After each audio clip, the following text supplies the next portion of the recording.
Okay, nakastang umaga ni Terang Amin nyan tera kanyang barangay Linaw East para mapa-free taste or mapasinsimanin kang Santon Gold Coffee Mix. And yan, nasimuang ko yung kabatch ko. Ayan. Mayet Langkay, Marieta Langkay. Nasimuang ko.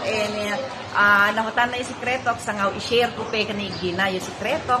Nga mapagwapa. Ayan, bukod kanyo healthy nga kape.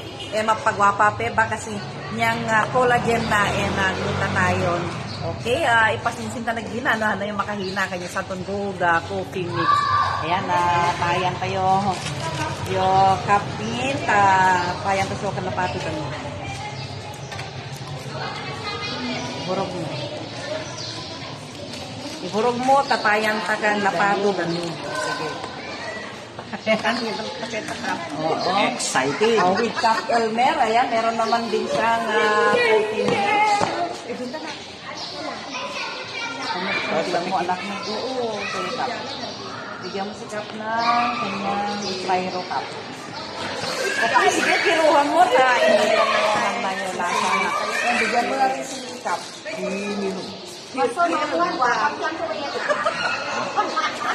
Kano ba yun dito? Kumuha ka lang sa... Dito, may talent dito. Oo, kasi kailangan masinsiman lo, makunasli, makahiling, tangtang, kaya mo nga kape nga, bukod kanyo healthy, yung ko nito. DJ Sexy Glory, makaang ka always blooming. Guwapag, yung bata sikreto. Yan yung sikreto. Aber laman, effective so kasi ko yan. Ay, so effective ka, gumana na so effective. Ano yung makahiling, kanya tangtang yung kape.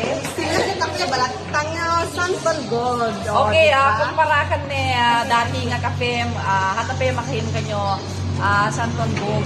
Mas nakas tayo. Sabi na po balik pa. Mas nakas tayo, lasa na yun, Santon Gold. Yan, magwapa ka sa winyet. Sige, mayet na ito, kabatch ko. Gumatang ka ba sa win? 20 pesos lang man yung per sachet. Okay. And again, at least, niya malaman ni napasayatera nga nakasinsing kanyo Santon Gold Coffee Mix. And again, para sa ating free days.